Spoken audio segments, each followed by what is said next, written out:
Gente, nós estamos com 1h30, eu vou começar, tá? Rogando a todos que a gente aproveite que nós estamos unidos pelo nosso pensamento e as nossas emoções, que nós possamos agradecer a Deus a oportunidade de estarmos encarnados, de termos conhecido a doutrina espírita, de estarmos aqui unidos essa noite, de uma forma fraterna e amorosa, agradecer a Jesus todos os ensinamentos que ele deixou para todos nós, agradecer aos nossos mentores e vibrar paz e amor por todo o nosso planeta Terra, principalmente para os dirigentes das nações que tenham mais piedade do povo. Gratidão por tudo, que assim seja. Que assim seja, graças a Deus. Gente, que bom estarmos todos juntos aqui essa noite. Boa noite a todos. Boa noite, todas. Lorena, boa noite a todos. Boa noite, gente. Boa noite, Rosana, boa noite a todos. O capítulo que nos cabe essa noite, que é o de número 7, chamado Consciência em Desequilíbrio. É importante a gente saber que, para nós, da doutrina espírita, eu sempre repito, mas isso é bom para a gente relembrar, que às vezes a gente esquece ou confunde, a consciência para nós está no espírito, como a mente também. Então, ela não está localizada no cérebro físico. É importante a gente entender isso, para nós espíritas, mas se a gente perguntar a um homem de ciência, está tudo aqui no cérebro, se a gente perguntar. E é importante a gente saber que nós estamos em processo de despertamento ou de abertura da nossa consciência. Tem um psicólogo e um filósofo russo chamado Gurdjieff, que ele fala que basicamente toda a humanidade ela se divide em 2 grandes blocos, os de consciência de sono e os de consciências despertas. O de consciência de sono são todos aqueles que ainda vivem para comer, dormir, trabalhar e reproduzir. E as pessoas que têm a consciência desperta são aqueles que vivem para tudo isso também, que isso faz parte da nossa dimensão, mas essencialmente têm uma vida emocional e espiritual, já tem essa busca por algo mais, mas que não é a grande maioria que está com a consciência desperta. Então, a gente vai encontrar muito no caminho da nossa vida as consciências em desequilíbrios por diversos fatores, mas é claro que a gente pode fazer uma síntese desses diversos fatores, a consciência só encontra-se em desequilíbrio porque ela infringiu as leis de Deus. Isso é uma síntese que, sem sombra de dúvidas, podemos afirmar correta. Se a consciência está em desequilíbrio, é porque ela se afastou das leis divinas. Porque se ela estivesse andando junto com as leis de Deus, a consciência não estava em desequilíbrio. Ela estaria, como está, em despertamento, mas não em desequilíbrio. Então, uma consciência em desequilíbrio é, sem sombra de dúvidas, uma consciência que ela se afastou das leis de Deus, por algum motivo, tá bom? Então, vamos lá, vamos ver o que nos cabe essa noite, né? Muito bem. Lembra que quando Hilário, André Luiz e Clarencio entraram na casa da Antonina, que tinha um senhorzinho desencarnado no cantinho lá da casa? Agora vai se falar sobre ele. Quem é esse senhorzinho? Né? E sempre se aproveita a espiritualidade, sempre aproveitando para... Boa noite, Elisa. Aproveitando para ajudar a todos, né? Que bom, porque nós também somos necessitados. E aí, é claro, eles vão... Você lembrou do nome dos 3? Pois é, isso está evoluindo, Márcia. Eu tenho impressão que são as preces de vocês. Eu tenho impressão, entendeu? Vocês devem estar orando com afinco para eu não esquecer o nome dos personagens, né? Ontem, durante a palestra, eu estava tentando lembrar quem era o personagem que interrogou Jesus. Vocês sabem que eu sou péssima de nome, né? Era Pôncio Pilatos, mas eu falei de tudo, heróis, menos o Pôncio Pilatos. Eu consigo dar nó cego em pingo d'água, mas Deus está olhando por mim pouco a pouco. Vamos lá, Esse gente. capítulo tinha que chamar auto-obsessão pela culpa. Exatamente, né? Porque ele, na verdade, ele nem está obsidiado, né? Ele está com a consciência desequilibrada pelo que ele fez, né? Auto-obsessão pela culpa. Então, vamos lá, muito bom a lembrança. Tentamos debalde aproximação. Não nos via, claro, ele estava totalmente mergulhado dentro da culpa dele, dentro daquilo que ele havia feito de errado. Boa noite, Carla. E aí, lembrei ao meu companheiro que poderíamos densificar o nosso veículo, que é o perispírito, pela concentração da vontade e apressamo-nos na providência. Olha que interessante. O veículo que ele colocou ali é o perispírito. E o perispírito, que é também originário do fluido cósmico universal, só que da parte quintessenciada ou não ponderável. E a parte quintessenciável ou não ponderada do perispírito, ela só tem um jeito da gente manipular ela, através do pensamento e da vontade. Isso está lá no capítulo 14 do livro A Gênese, de Kardec. E é o que eles vão fazer para que o velhinho possa vê-los. Boa noite, Sônia. E aí foi.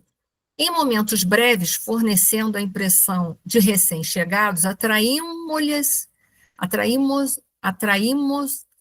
o interesse. O velhinho precipitou-se para nós, exclamando: são oficiais ou praças? Estão pró ou contra? Quer dizer, ele já estava todo armado, né? Ele já vinha com todas as armas dele, né? Isso é que faz a consciência de culpa. Quando a gente já está meio cabreiro, né? Quando alguém se aproxima, a gente pensa assim, fomos pegos, né? Assim, vai mais ou menos o caso dele, tadinho. Aquele olhar esgazeado era efetivamente de um louco, porque ele estava em desequilíbrio. Hilário e eu trocamos impressões de curiosidade e espanto. E antes que nos pronunciássemos, começou a chorar convulsivamente, acentuando. Quem trouxe aqui a ideia de perdoar? Lembra que o culto do lar, o que tinha caído aquela noite, era o perdão, né? Então, é claro que ele estava ali, ele assistiu o culto do lar, por isso que ele está ali, ó, com a ideia. Quem trouxe, né? Quem trouxe essa questão, né? Essa ideia de perdoar? Porque a gente tem muita dificuldade, né? A gente tem dificuldade de se auto-perdoar, se a gente não se auto-perdoa, automaticamente a gente não vai perdoar ninguém na nossa vida. Se a gente, quando erra, a gente fica se chicoteando, imagina se a gente não tem o auto-perdão formatado, a gente não vai ter o que oferecer de perdão para ninguém. E aí ele continua. Em que ponto me situaria na questão? Ele pergunta. Devo perdoar ou ser perdoado? Complicado, né? Porque ali houve uma mescla de coisas, mas tudo aconteceu muito no campo das ideias dele, né? Não entendo a necessidade de discussão em torno de um assunto como esse entre fraca mulher e 3 crianças. Ele que acha que aquela mulher é fraca, aquela mulher é muito forte, é um pensamento totalmente machista, né? A gente está muito envolvido hoje no nosso planeta, né? Com essa questão do machismo. Por isso, né, tantas mulheres hoje estão sendo assassinadas em função disso, né? Não entendo a necessidade de discussão em torno de um assunto como esse entre fraca mulher e 3 crianças. Comentários dessa natureza devem ser reservados para as pessoas aflitas como eu, que trazem um vulcão no centro do crânio. Ele fala isso porque ele se sentia culpado pelo que ele fez. E que bom, né? Mas só que ele deveria sair do processo da culpa e engajar-se no processo do arrependimento, porque a culpa, como a gente já tratou aqui em outros momentos, ela nos encarcera. Uma pessoa encarcerada, ela está impossibilitada de poder se recuperar. Então, mas ele estava nesse momento aí, ele se encontra nesse momento aí. Ouçam, porém, o que lhes digo, disse ele. Ele não somente pretendia afastar-me dos favores do marechal doente, mas planejava furtar-me a mulher, Lola e Barruri, como não haveria de querê-la com a paixão que me inspirou, né? Então, tudo vai acontecer porque ele está apaixonado por uma mulher, que a gente vai ver que era uma mulher que havia se separado do marido e largado uma criança para trás. E essa mulher, ao que parece, ela era uma pessoa bem sedutora, ao que parece, ali na questão.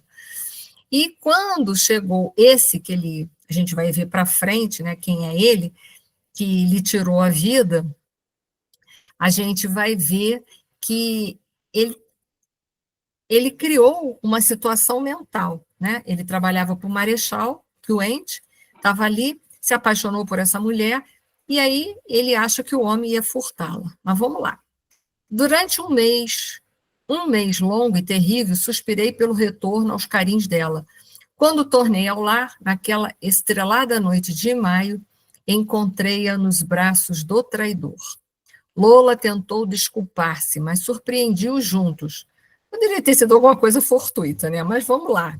Quis vingar-me de imediato, espetando-o com meu punhal. Todavia, as tropas deixariam a cidade daí a 3 dias, e meu amigo, que se esgueirara na sombra ante a minha aproximação, deu-se pressa em viajar a serviço no rumo de Itaúba.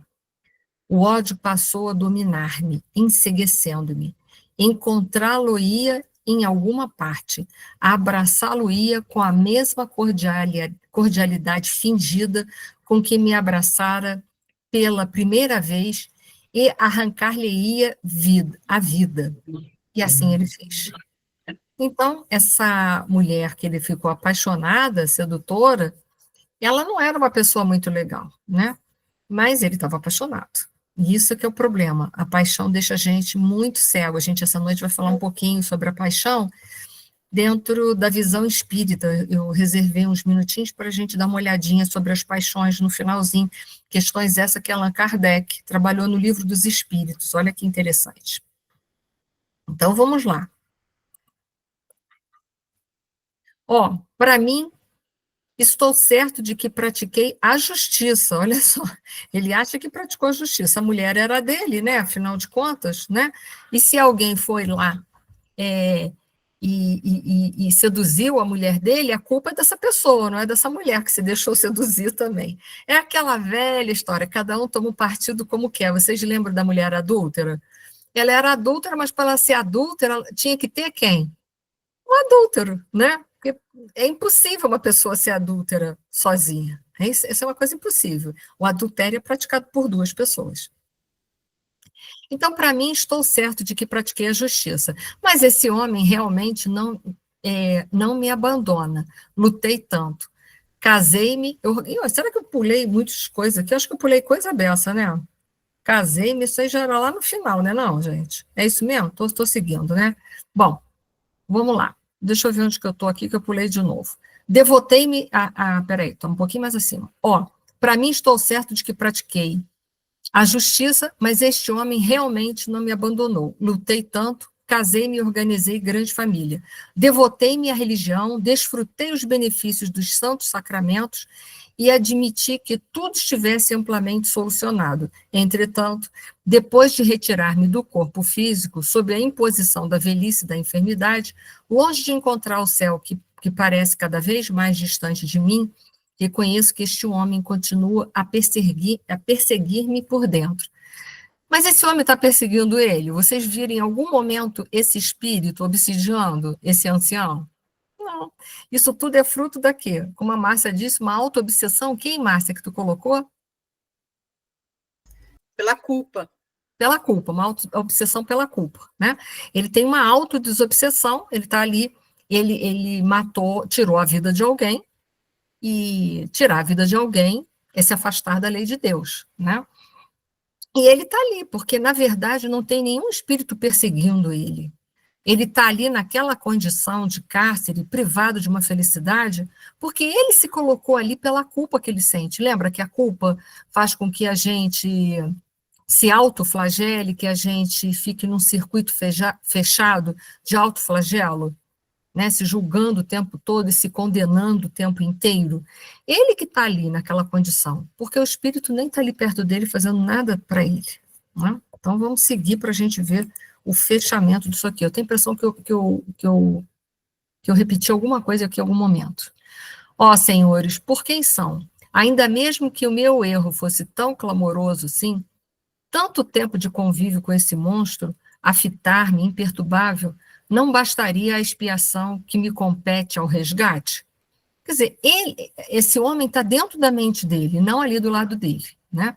Falta ele o quê? Se auto-perdoar, entrar no processo de arrependimento, que é a tomada de consciência, ele vai expiar, que são os processos pedagógicos, e depois ele vai reparar. mas ele está com esse homem dentro dele o tempo todo. Se eu confessasse o crime e me demorasse por menos tempo no cárcere, não estaria redimido diante dos tribunais? Quer dizer, novamente ele está pensando em se punir, mas ele tem que pensar em quê? Em se arrepender para granjear meios dentro dele, fortalecimento interno, consciência desperta, para poder se redimir desse assassinato que ele cometeu. Né? Então, a gente, a nossa consciência de culpa, que joga a gente dentro de um cárcere, a gente fica se punindo, se autoflagelando a vida toda, até a gente entender que a gente precisa se responsabilizar, trabalhar-se interiormente para um crescimento espiritual, para uma maturidade espiritual e emocional, para poder finalmente se quitar com as leis de Deus. Esse é o processo natural, mas ele está entrando só no processo da culpa. Ah, não posso continuar. Ele novamente, ele, a crescer dentro de mim. Observa-me com asco e ainda lhe ouço as últimas palavras no estertor da morte. Não, não, bradava ele, agora com evidentes sinais de angústia. Hei de libertar-me, tenho fé. Tem Né? um parágrafo acima também, né, Enir? Ah, é verdade, desculpa, deixa eu voltar aqui para cima. Acalme-se, meu irmão. Quem de nós não terá desacertado no caminho da vida? Né? Todos nós já erramos, já infringimos as leis de Deus? Já infringimos e infringimos, vez por outra. Né? Sua dor não é única. Também nós trazemos o espírito pejado de aflitivas recordações. As lágrimas de desesperação desajudam a alma. Porque quanto mais a gente entra no processo do desespero, menos a gente se prepara para reparar um processo. Então, ele está ali falando, mas ali não há espírito obsidiando ele. Isso é o campo mental dele que cria todos esses processos de punição dentro dele. Mas o homem não está ali. Ele é que está escutando os últimos momentos dele, ele que criou essa ideoplastia, uma auto-obsessão, verdadeiramente. Mas ali não temos, de forma nenhuma, o espírito daquele que ele retirou a vida, que a gente vai descobrir até o final do capítulo, tá? Então, vamos lá, gente, desculpa aí. A oração. Aí ele fala assim, há alguns dias, fui à Igreja do Rosário, recordando, como sempre, a visita que fiz até lá, na véspera de minha partida para a guerra. E tanto rezei que tive a felicidade de ver o Marechal. Ele tinha verdadeira idolatria por esse Marechal, que me parecia ser um espírito muito bom, muito bondoso, me parecia, pelo que a gente vê aí. Marechal, que me apareceu de súbito. Estava mais moço, provavelmente apareceu mesmo, né? Já estava com o perispírito mais moço, e incompreensivelmente refeito. Roguei-lhe proteção, ao que me respondeu, informando que meu caso seria tomado em apreço, que eu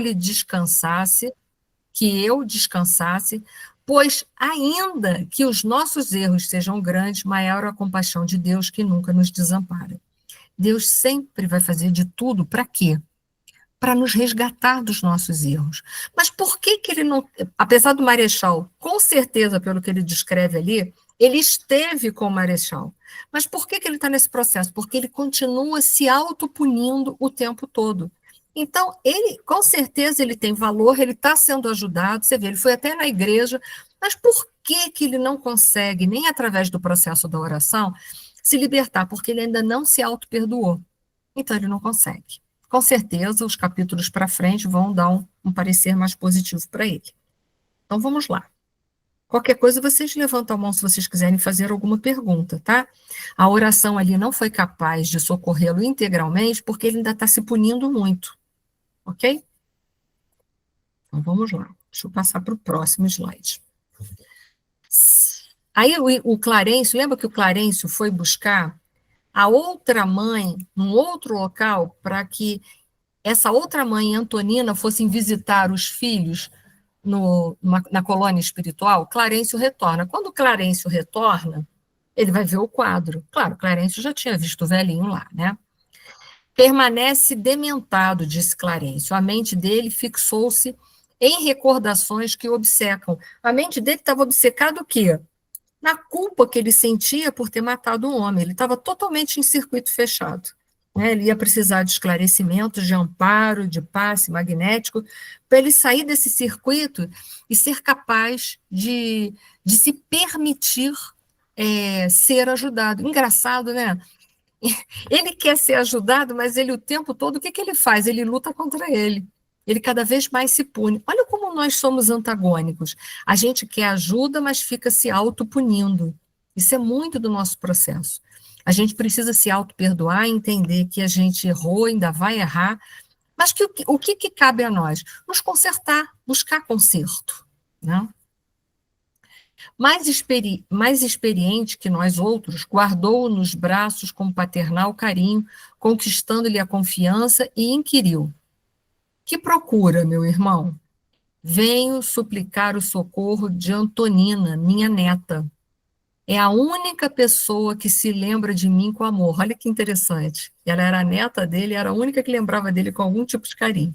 Dentre os numerosos membros da minha família, só ela me oferece asilo no coração. Por isso que ele estava ali na casa, ele não estava obsidiando, não estava perturbando a Antonina em nada, até porque a Antonina, ela estava num outro patamar vibratório. É um espírito bondoso, é um espírito amoroso, misericordioso, que está fazendo de tudo, como a gente viu no capítulo passado, para conseguir superar suas provas e expiações.Ela está de verdade tentando viver aquilo que a lei de Deus mostra para ela, aquilo que o Evangelho de nosso Senhor Jesus Cristo ensina para todos nós. Ela está tentando, a gente viu isso no capítulo anterior. Então, veja bem, a presença daquele senhor ali não era uma presença perturbadora na casa de Antonina, porque ela tinha um escudo vibratório protetor tão grande pela elevação, pela boa intenção em evoluir, que o velhinho não perturbava ela, mas ele estava ali para, através dos cultos do lar e também da própria exemplificação da vida de Antonina, ele conseguir despertar e seguir a evolução espiritual dele. Não sei se vocês fizeram esta reflexão do porquê que aquele velhinho não perturba ela. Ele não está ali obsidiando nem prejudicando ninguém daquela casa.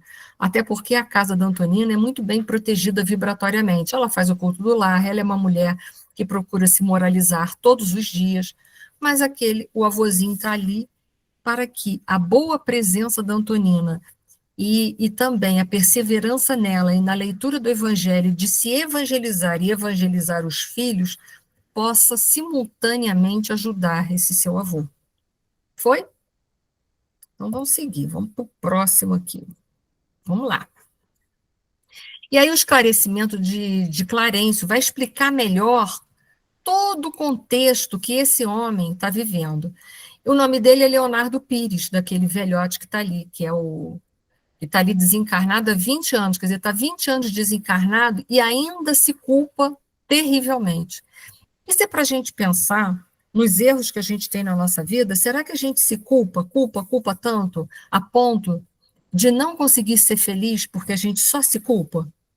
Que muitas coisas que estão na nossa vida de sofrimento estão em decorrência da nossa falta de auto-perdão. Às vezes é uma vida que a gente não consegue deslanchar no trabalho porque a gente acha que não merece. Às vezes a gente não deslancha na vida emocional porque a gente acha que não merece. Às vezes a gente não deslancha como pessoa porque a gente acha que não merece. Mas a gente merece. Claro que sim, todos nós somos filhos de Deus, todos nós merecemos ser felizes. Quando a gente acha que a gente não merece alguma coisa, está muito ainda amarrado, atrelado a culpas que trazemos do passado, que às vezes está inconsciente, mas que está ali, se manifestando através daquilo que a gente acha que não merece ter, uma vida melhor, uma vida mais tranquila, entende? Por quê? Porque a gente não se permite. Quando jovem, foi empregado do Marechal Guilherme Xavier de Souza e hoje conserva a mente detida num crime de envenenamento que se envolveu quando integrava as forças brasileiras acampadas em Piraju, no Paraguai, a guerra, né? Podemos conhecer o delito em suas particularidades nas telas de recordações que o atormentam. Como tudo que está na nossa mente não faz parte do físico, eles conseguem ver no campo mental do Leonardo Pires todas aquelas cenas daquele convívio que ele teve, que, aliás, está tudo arquivado lá, tudo arquivado no campo mental nosso. Eu não vou entrar aqui em particularidades, em modelo de consciência, mas está tudo lá, no campo da recordação, no campo da memória, todas as vivências que o Leonardo Pires teve. Fita com impertinência um companheiro recém-chegado de Itaguá, enfermeiro em serviços especiais. É José Esteves. Então, quem ele matou foi o José Esteves, que era enfermeiro. Inquieto, brasileiro, de olhos escuros e inteligentes, de garboso porte, com seus 30 anos bem feitos. Então, a gente já vai entender, né, o drama, totalmente o drama ali que foi vivenciado. Partilha, diz ele lá, partilha com o nosso amigo o afeto de linda mulher desquitada que abandonou o marido e um filho pelo prazer da aventura. Então, era uma aventureira mesmo. Ela havia deixado para trás, ela abandonou o marido e a maternidade, tudo junto. Como se a gente pudesse abandonar a maternidade. Aqui, as mães de plantão, eu pergunto, ser mãe e ser pai é cargo vitalício. Alguém vai deixar de ser mãe e ser pai? Não, você pode fazer de conta que não é mais, mas você é, né? Pires, o irmão que observamos, inconformado com os favores da criatura amada para com o Patrício, que ele odeia, finge ignorar-lhe a situação e insinua-se maneiroso e gentil. Terminada a festa, convida Esteves para a refeição mais íntima. Esteves entrosa-se com as impressões de Leonardo, confia nele e conversa loquaz até que o vingativo colega, na tentativa improvisada, lhe oferece um copo de vinho com veneno fatal. Tem que ter muita coragem, né? Eu fico pensando, não estou julgando aqui o Leonardo Pires, não, mas matar alguém, né, tem que ter muita coragem, né? Você tem que estar muito em desequilíbrio para fazer isso. Leonardo acompanha o exército para a vanguarda e tenta esquecer o ocorrido. Convive ainda com a requestada mulher que, por mais algum tempo, mas de regresso à terra natal, desinteressa-se delas e casa no Brasil, deixando os vários descendentes. Olha como foi paixão mesmo, né? Foi aquele fogo, ele teve uma relação com ela, viveu um período, mas depois ele se desinteressou dela. Quando a gente não domina as paixões nos dominam. Isso, a gente não pode esquecer isso. Desencarna, já franzino, né, adoentado, todavia no leito de morte reconhece que a lembrança do crime lhe castiga o mundo interior. Claro, tudo que a gente comete de infração, de afastamento às leis de Deus, fica ali martelando na nossa cabeça, dizendo, está errado, vai lá e corrige, está errado. A gente pode tentar esquecer por um tempo, mas vai chegar uma hora que a gente não consegue mais esquecer, aquilo se torna muito evidente ali, e a gente tem que corrigir o erro, que é aquilo que eu falo, tomar consciência, espiar e reparar. Não vai ter jeito. Isso é para todos nós, para todo e qualquer erro que a gente já cometeu na nossa vida e que vá cometer. Olha só como não existe mesmo a presença do José Esteves. Se a gente tinha dúvida que ele poderia estar por perto, agora, com os esclarecimentos de Clarencio, a gente não tem mais. José Esteves já reencarnou. Então, olha que interessante. Nesse período de 20 anos, José Esteves está reencarnado. E o que está acontecendo com Leonardo Pires? Ele continua alimentando aquilo no campo emocional dele, na mente dele, no campo mental dele o tempo todo. Então, é uma auto-obsessão. Demorando-se agora em outros setores de luta.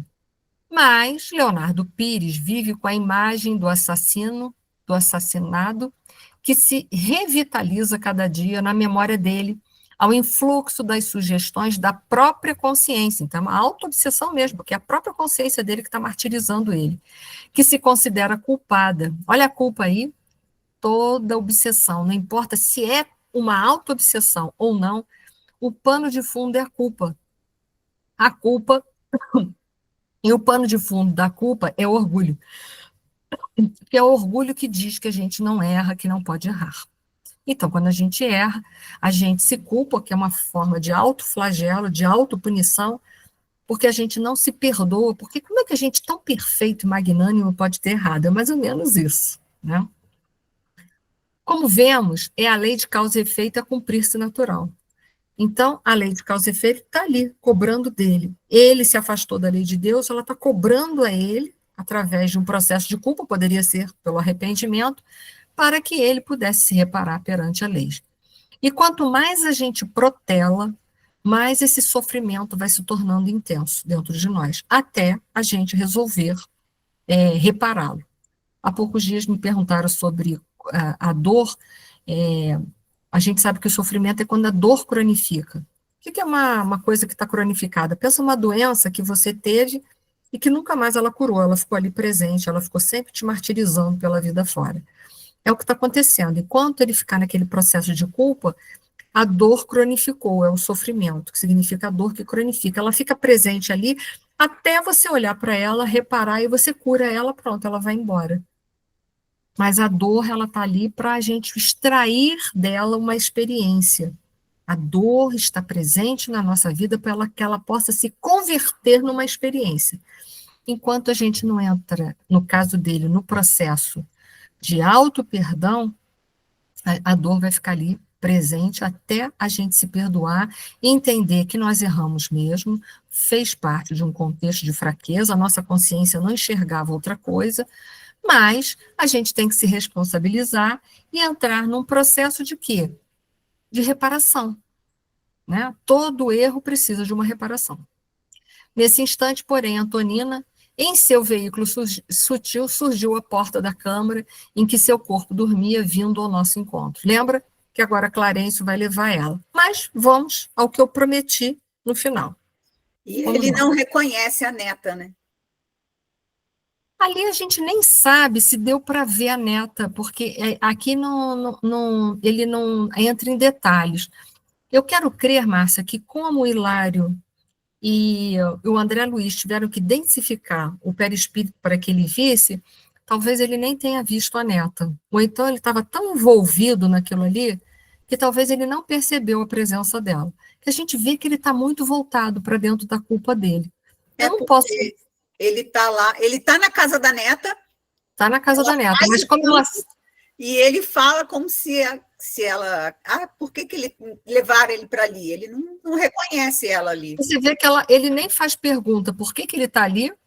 Outra, eu não sei se o Leonardo Pires tem a capacidade de vê-la sem ela estar no corpo físico. Se quando ela sai à noite do corpo, ele tem competência para vê-la. Eu não sei te dizer isso.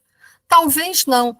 Ou talvez ele esteja tão preocupado em se autopunir que ele nem percebe esse vai e vem. Porque se ele percebesse, ele ia falar assim, mas se ela pode sair, eu também posso, né? O que está acontecendo aqui? Ele está mergulhado demais na culpa dele. Só visualiza a neta naquela época, né? E também acho que ele só visualiza a neta quando ela está dentro do corpo de carne, como no culto do lar. Mas eu não sei se ele consegue vê-la quando sai do corpo. Eu tenho um pouco de dúvida em relação a isso. No capítulo 8, ele vê assim. Ele viu assim, ele viu ela, viu os filhos. Então, mas ele não reconhece ela como sendo a neta dele. Quando ela está fora do corpo? Não, ela é encarnada ali. Peraí, só um minutinho. Peraí, Edith. O que é, Márcia? Ela encarnada ali, ele vê que ele está numa casa que tem uma mulher com as crianças e que estão falado de perdão. Tanto que tá. Ele nem reconhece que é a própria neta. Que é a própria neta. Tá. Isso eu não tinha percebido, essa nuance. E no próximo capítulo, então, ele vai... Ele vai... É no próximo capítulo que ele reconhece que ela é a neta? Eu acho que sim. Conforme, tenho medo, muito medo. Então, no próximo capítulo. O que faz, no capítulo seguinte. Então tá. É porque nesse capítulo eu não vi nenhum dado de se ele consegue ou se não consegue. Eu não vi isso, né? É no próximo. É no próximo. Então, gente, não antecipa, não. É no próximo, Ué, vocês estão botando a carruagem na frente do boi, ainda me confundo. Depois eu já perco nos nomes. Que vocês... Não, a Márcia está me colocando aqui. Eu falei assim, Márcia, eu não sei se quando ela sai do corpo, ele consegue vê-la.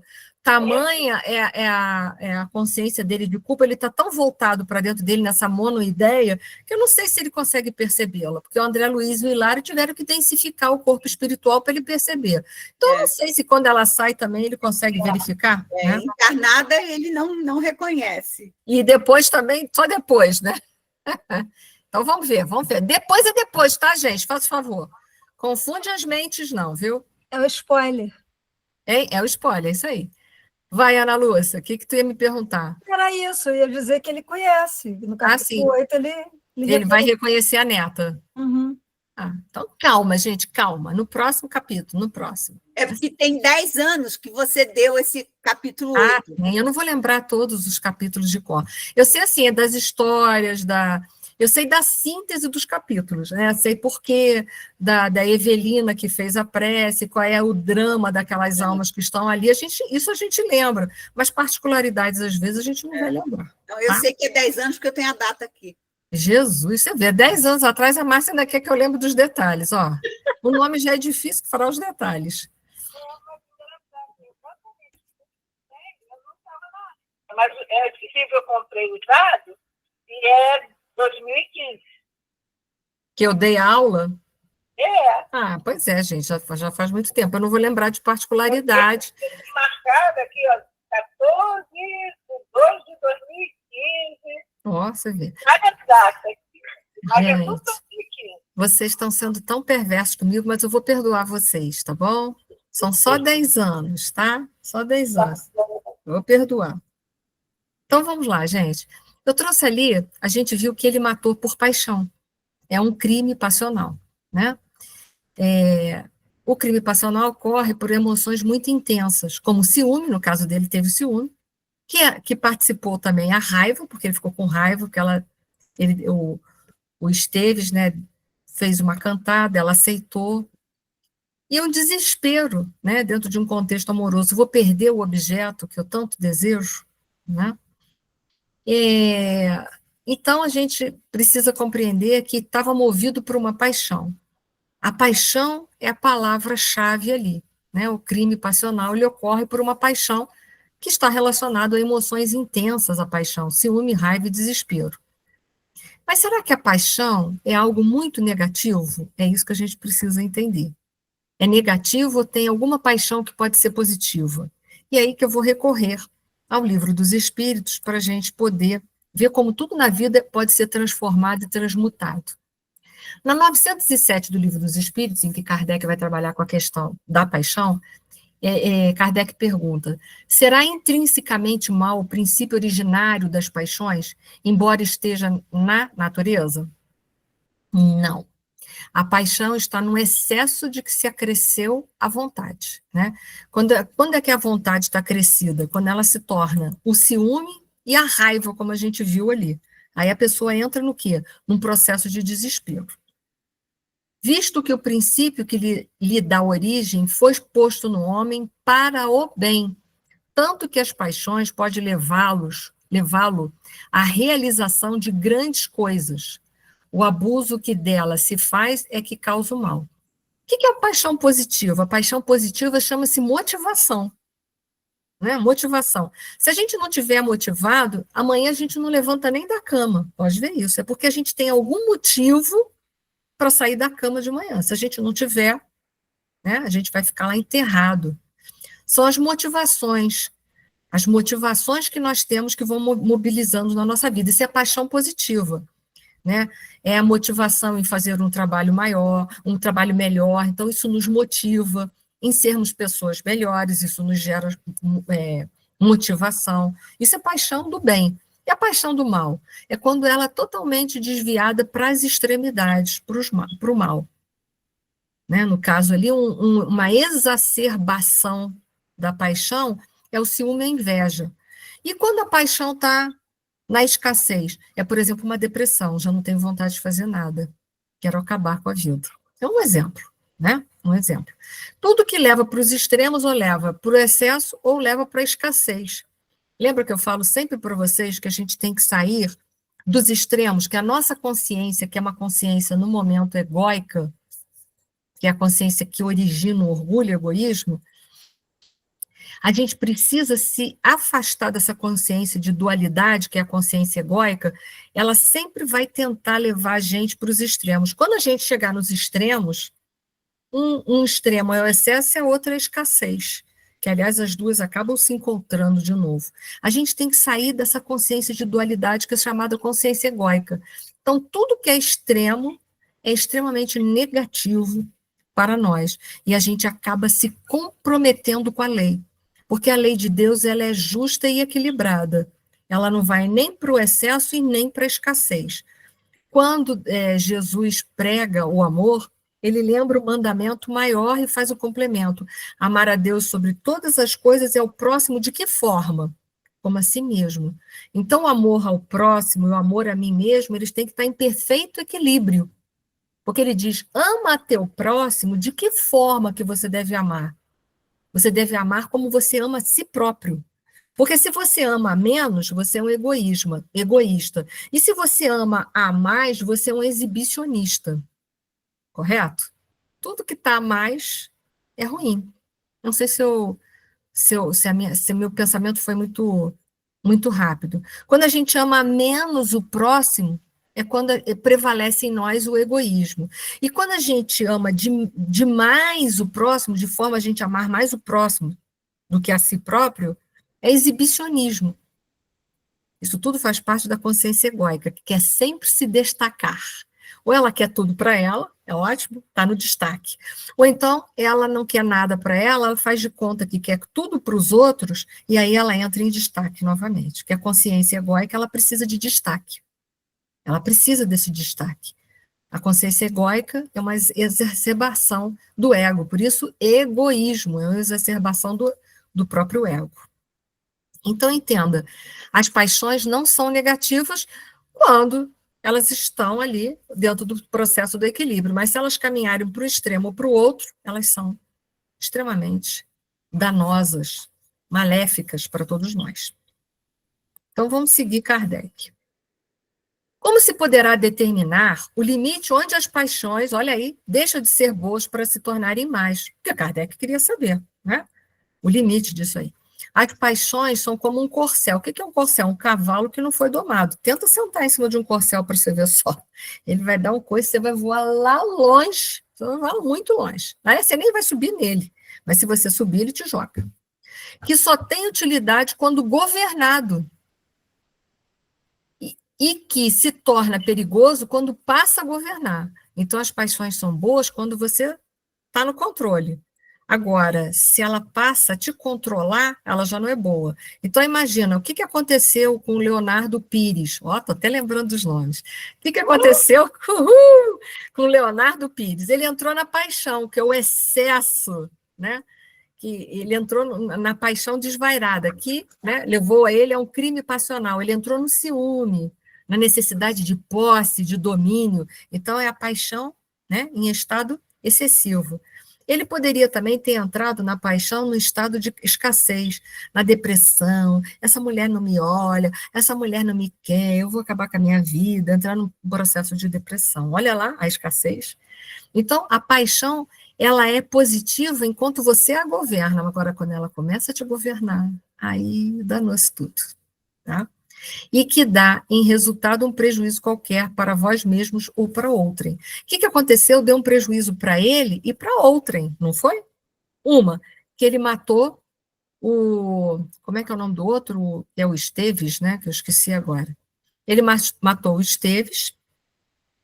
E o que aconteceu? Acabou abandonando a companheira. A Lola, né? Acho que é Lola. Então, Lola. Então, foi danosa para o Leonardo Pires? Foi muito danosa. Para ele e para quem? Para os outros que estavam envolvidos dentro do processo. Então, essa paixão ela é horrível. Então, vamos lá, vamos seguir. Nota, aí é Kardec. As paixões são alavancas que duplicam as forças do homem e o auxiliam na execução dos desígnios da providência. É a motivação, né? Você tem os ideais dentro de você, gera uma motivação imensa de fazer, de alcançá-lo. Então, nessa hora, a paixão é ótima, porque você executa muito trabalho positivo para a sociedade. Mas, se em vez de as dirigir, deixa elas o dirijam, cai o homem nos excessos e a própria força que, manejada pelas suas mãos, poderia produzir o bem, contra ele se volta e o esmaga. Toda paixão que aproxima o homem da natureza animal afasta-o da natureza espiritual. Então, ela deixa de ser positiva. Foi? Então, vamos ver, acho que esse aqui é o último slide, vamos ver se foi, ainda tem um pouquinho. No Evangelho segundo o Espiritismo, no capítulo de número 28, que é a coletânea de preces, eu trouxe aqui para a gente lembrar que lá tem prece para a gente vencer, para a gente tentar domar as paixões que estão tentando nos domar. Olha que interessante. Para pedir a força de resistir a uma tentação. Quando a gente está dentro de uma tentação, dentro de um envolvimento, como estava o Leonardo Pires, a gente pode se utilizar da prece para a gente tentar encontrar o equilíbrio de novo e sair daquela paixão excessiva que está nos tirando, que está nos governando a mente, que está nos levando para o caminho do afastamento das leis de Deus. Então, eu queria terminar com essa prece, tá bom? E aí, se vocês tiverem perguntas, podem fazer em seguida. Eu vou fazer a prece como se eu estivesse fazendo a prece e todos nós gostaríamos que nós fizéssemos todos juntos. Por quê? Porque nós também temos tentações dentro de nós. Nós temos coisas que todos nós temos dificuldades para vencer. Então, vou aproveitar esse momento, eu vou ler a prece, mas a prece é para a gente, pedindo por todos nós e por aqueles que nós também sabemos que estão num momento de dificuldade e que precisam domar suas más inclinações, ok? Aí, em seguida, eu deixo aberto para vocês fazerem as perguntas e colocações que quiserem. Então, vamos lá. Aqui, primeiro, eu vou entrar no processo de explicação e depois na prece, tá bom? Vamos lá, prefácio. 2 origens pode ter qualquer pensamento mau. A própria imperfeição de nossa alma ou uma funesta, prestem bem atenção nisso aqui, ou uma funesta influência que sobre ela se exerça. Então, alguém pode nos influenciar. Porém, olha só, Kardec explicando. Neste último caso, que é alguém nos influenciando, há sempre indício de uma fraqueza que nos sujeita a receber essa influência. Há, por conseguinte, indício de uma alma imperfeita. Ou seja, alguém pode me influenciar a fazer um mal que eu não traga dentro de mim? De jeito nenhum. Por isso que o mal só se ensinou onde não vigia o bem. Então, tem 2 causas, mas entendam, na verdade, elas todas convergem para nós mesmos. Por quê? Uma é algo que eu já trago de suscetibilidade, a outra, essa minha suscetibilidade pode sofrer uma influência externa e que se eu não souber me desvencilhar dessa influência, isso é a minha fraqueza, se eu me deixar levar, eu vou infringir as leis de Deus. Foi ou não? Foi? Então, no fundo, a gente só sofre tentações naquilo que precisamos nós trabalhar. Porque aquilo que já está trabalhado em nós não nos deixa suscetível de nenhum tipo de tentação. Por quê? Já foi trabalhado, está equacionado, aquilo não é mais um ponto fraco dentro de nós. Foi? Vamos à prece, então? Então, vamos lá. Isso é a explicação. Então, agora a gente vai à prece. Então, vamos lá. Essa prece é para nós e essa prece é para todos aqueles que precisam.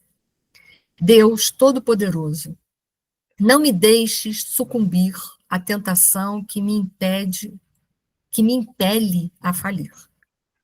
Espíritos benfazejos, que me protegeis, afastai de mim este mau pensamento e dai-me a força de resistir à sugestão do mal.